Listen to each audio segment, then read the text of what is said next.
Hi, this is Stacy from Rock My Edits, and today I am going to show you how to use your new collage templates.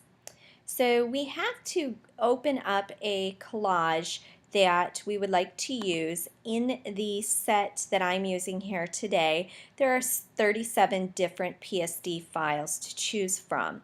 Once you choose that file, you can open that up into Photoshop or Elements. These directions are going to be the same for Elements and Photoshop, but I am using Photoshop to show you this. There are a couple things that I do with my template before I begin, and it is very important that you do the same. You should always go up to File and Save As and make sure that you rename your blog template or collage template so that you do not erase the original layout. So I've gone ahead and I've renamed it after my client, Maya. And then I would go up to Image and Image Size and choose what area of space I have to use. So if this is a blog, you may choose 1,000. My blog is actually 650 width, so I know I would come in and change my width to that. If you were using this for a print purpose, you could come into the print size and change it there. If you do not want a perfect square, you can uncheck the constrain proportions and click OK. So for this one, I am going to use for the blog, I would go 650. It's going to take a few seconds to resize.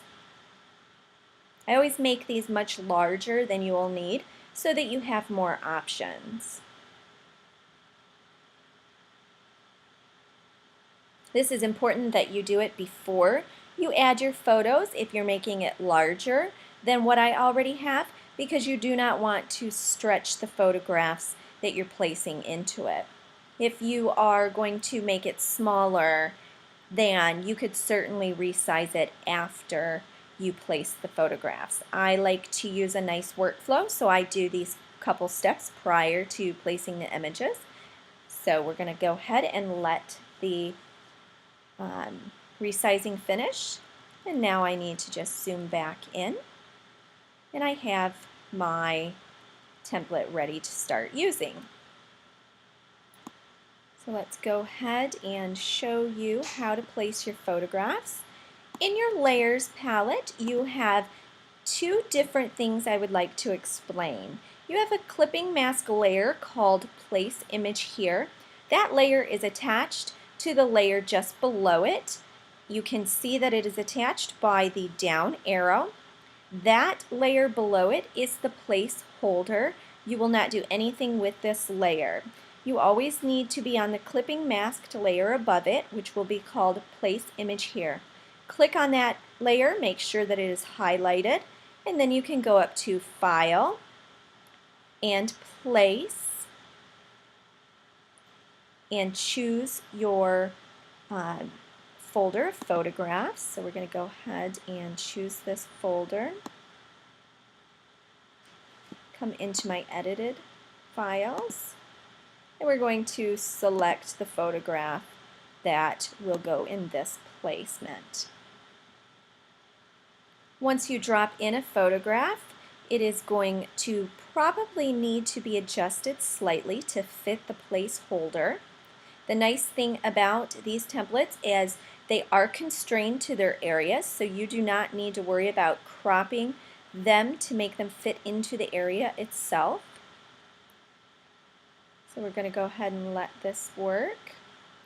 It has dropped it in. It always photograph in the placeholder, but it just needs to be dragged down to it. So once you drag it down, you can then resize it by going to one of the four corners, holding down your Shift key, and dragging it to fit. So now I have to grab it and drag it back down into my area again.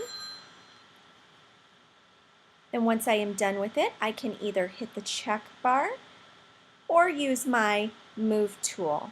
Click that, and it will place the photograph.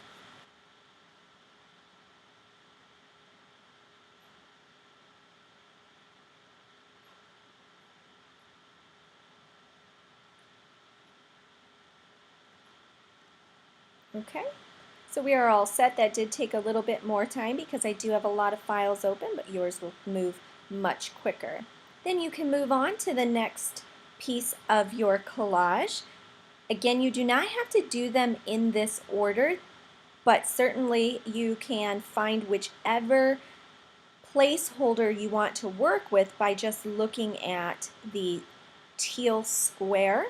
Once you find the square that you want to work on or rectangle that you want to work on, you go up to the clipping mask above it and go up to File and you select Place. You then choose the photograph that you're going to work with, and again you hit Place. The photo is going to drop in. Again, it drops in at the center. You can move it down. This one will need to be enlarged, so you can go ahead and pull out. Please ensure that you're using your Shift key, and then you can center it however you wish. You could go even larger and pull it. I am moving the photograph by dragging with my mouse. You can also use the arrows on your keyboard. Once you are done and you want to place this, you're happy with the size, you will use your check mark up at the top, or you can use your move tool. And now it has placed the photograph. So you will continue on with the other boxes that are left here, and once you are done, you can go up to File and Save As. You can also flatten it first by going up to Layers and go Flatten Image. So there's multiple things that you can do here once you're finished. Sometimes you even see people keep one of these squares without a photograph so that they can put in some text at that point. So you could click on your text, change it over to a color that will work, and drop in a name. Or if it was a birthday, you could say happy birthday. You can change your fonts to it. Anything that you need. You can choose the color of your font by picking one within your photograph to allow it to match your needs. And click OK. Thank you so much for watching.